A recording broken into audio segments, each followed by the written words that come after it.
할렐루야. 치료 말씀 TV 채널에 들어오신 여러분, 예수님의 이름으로 축복하며 인사드립니다.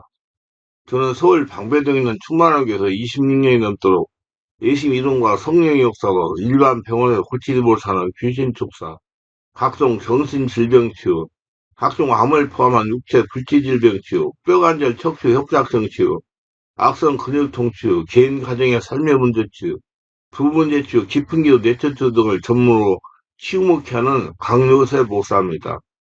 그동안 수천 명, 수많은 환자들을 예수님 이름과 성령으로 치유하여 정상적이고 행복한 사람다운 삶을 살아가도록 인도했습니다. 그리고 목회자를 치유하고 은사와 능력을 받아 치유사역자로 치유목회자로 훈련했습니다. 지금 또 매주 월화 금토 주일 오전에 귀신 축사 내적 깊은 기도 치유대회를 진행하고 있습니다.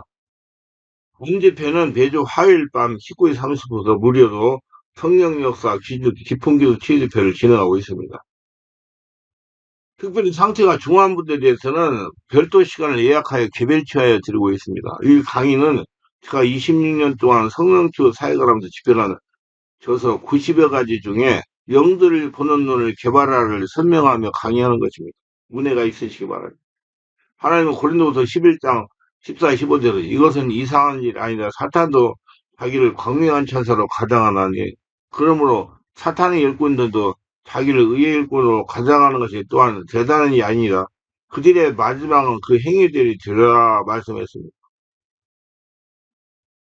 하나님은 사탄의 전략을 하려고 대책을 원하십니다. 사탄의 전략을 어디에서 알 수가 있을까요? 성경 말씀 속에서 알 수가 있는 것입니다.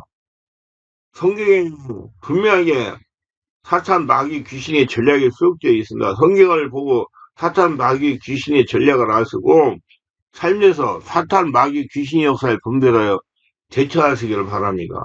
그리스도인들은 끊임없이 사탄의 공격에 직면하고 있으나 어떤 방법으로 틈을 타고 역사하는지 바르게 알고 경계하지만 사탄에게 이용당하기 쉽습니다. 솔직히 교만입니다. 사탄 마귀 귀신을 연구해보면 사탄은 적어도 10가지 전설을 통해 인간을 유혹하고 있는 것이 있습니다. 가장 오래되었으면서도 효과적인 사탄의 유혹방법은 바로 교만이라는 무기입니다.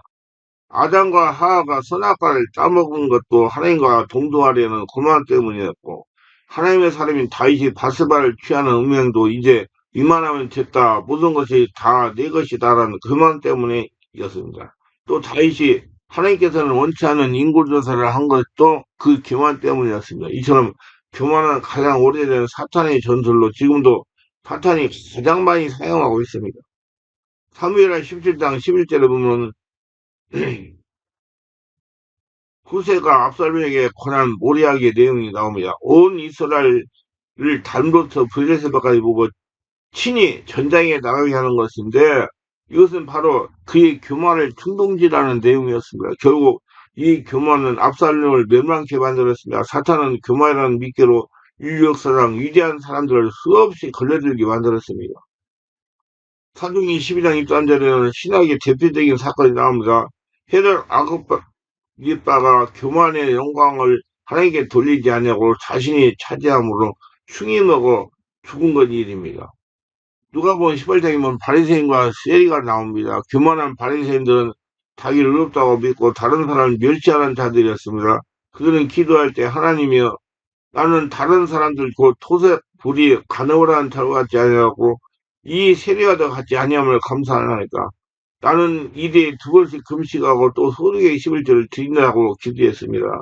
사실 당시 바리새인들은 이렇게 살았습니다. 그들은 자신들을 구별되게 하고 다른 사람보다 정결하게 하려고 몸부림친 사람들이라. 그러나 주님은 이들을 책망했습니다. 그것은 그들이 정석 지도라고 있으면서 자기 자신을 의롭다고 여긴 교만 때문이었어요.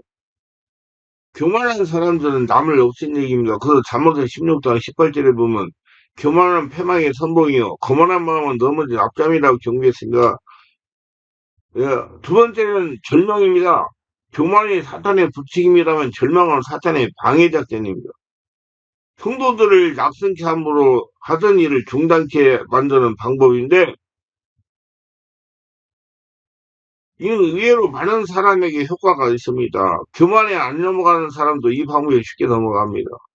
교만은 좀 잘났다고 생각하는 사람들에게 많이 적용되고 절망은 자신이 못났다고 생각하는 열정감 있는 사람에게 많이 적용됩니다. 이 세상에 많은 사람이 실패의 순자를 마십니다. 실패가 계속될 때 사람들은 낙심하고 절망에 빠지기 쉽습니다.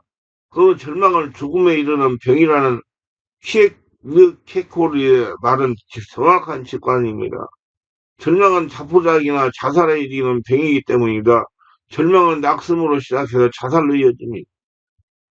지금들 빈번하게 발생하는 자살 사건들을 바로 절망의 표현이며 결론입니다. 그러나 우리가 알아야 할 것은 절망이 영적 전쟁에서의 사탄의 전술이라는 점을 간과하지 말아야 됩니다. 그러지 않고는 절망의 줄을 잡고 있는 사탄의 손을 거지 못합니다. 절망은 믿음이 없을 때 생기는 현상이지만 심지어 믿음이 좋다는 모세나 엘리야, 베드로의 경우도 나타났습니다.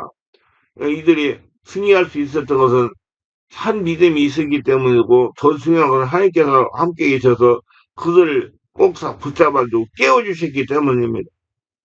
이사야 41장 10절에 많은 사람을 절망에서 벗어나기 전 구절입니다. 두려워 말라.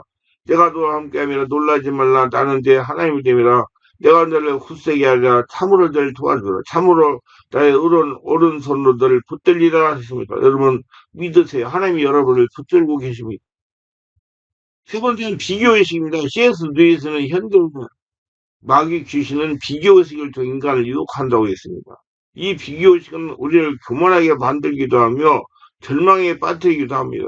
자기 남편과 친구 남편을 비교해 수입이나 출세에 차이가 있을 때 좀 나으면 교만해지고 그렇지 못하면 절망합니다. 반대로 남편도 자신의 아내를 다른 친구의 아내와 비교하면 교만해지기도 하고 절망해지기도 합니다. 우리는 비교하지 말아야 됩니다.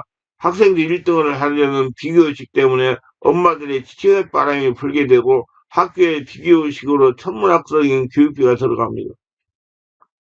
그러나 학교에서 공부를 잘한다고 해서 사회에서 출세하는 건 전혀 아닙니다. 오히려 공부를 잘하는 사람들이 유연성과 적응성 부족으로 실패하는 경우를 많이 볼 수가 있기 때문입니다. 참으로 우리에게 필요한 것은 유대인들의 남과 뭐가 다른 교육이 필요합니다. 이를 통해 많은 천재를 길러낼 수 있었기 때문입니다. 그러나 이런 교육은 우리의 비교식으로 이루어지지 못하고 있습니다. 지금 우리나라는 절대 빈곤층이 많지 않습니다. 대부분 상대적 빈곤인데 그것은 바로 비교식이 나옵니다. 과거 일정시대나 6.25 전쟁 60년대 이전의 시대를 생각해 보면 지금 우리는 너무나 풍요로운 시대를 살고 있습니다. 정말 우리 진짜 60년대 우리 밥을 굶는 것을 먹는 거 가지고 살았잖아요. 지금 너무나 풍요로운 시대라서 그렇게 얘기하면 어린 사람들이 라면 끓여 먹으면 되잖아요. 그래서 라면도 없었어요. 그러나 다른 사람과 비교를 통해 교만하며 낙심하고 있다면 얼마나 어리석은 일입니까? 영국 속담 가운데 구두나 장화나 구두걸음이나 장화걸음이라는 말이 있습니다. 이 말은 곧 50부 100부라는 뜻입니다. 독일의 금은에는 점잖은 것과 익사할 수 없는 종이 한 장 사이라는 말이 있습니다. 비교해봤자 별 차이가 없다는 것과 도토리 키재기라는 얘기입니다. 그래서 요한복음 21장 21절로 보면 주님께서는 자신을 요한과 비교하는 제들을 향해 내게 무슨 상관이냐 너는 나를 따르라고 말씀하셨다. 갈라디아 6장 4절은 각각 자기의 일을 살피라고 말씀하고 그러므로 우리는 비교는 주님과 해야만 하고 다른 사람들과는 결코 비교하지 말아야 됩니다. 바울이 고린도 교회를 향해 다른 사람과 비교하지 말고 하나님과 비교할 것을 교훈한 것은 사탄의 전설에 빠지지 않게 하라는 것이었습니다. 넷째는 의심과 불신입니다. 본래 의심은 사탄이 하와의 마음속에 심어놓은 독초였습니다. 이것이 들어가자 하나님을 의심하기 시작했고 결국 선악과를 따먹게 되었습니다. 물론 의심이란 때로는 진리 탐구의 자극자가 되기도 하지만 신앙에서는 큰 장애물이 됩니다.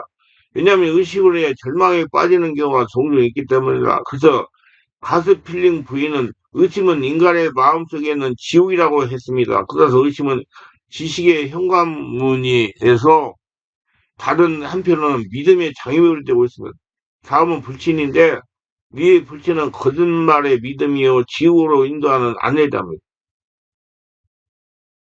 불신은 개인적으로 실패의 원인이 되며 사회적으로 협동을 깨는 원인이 되기도 합니다. 중요한 것은 의심과 불신 뒤에는 항상 사탄 마귀 귀신이 도사리고 있다는 점입니다. 왜냐하면 이 의심과 불신을 통해 사탄 마귀 귀신 인간을 천국으로 들어가지 못하도록 길을 차단할 수 있기 때문입니다.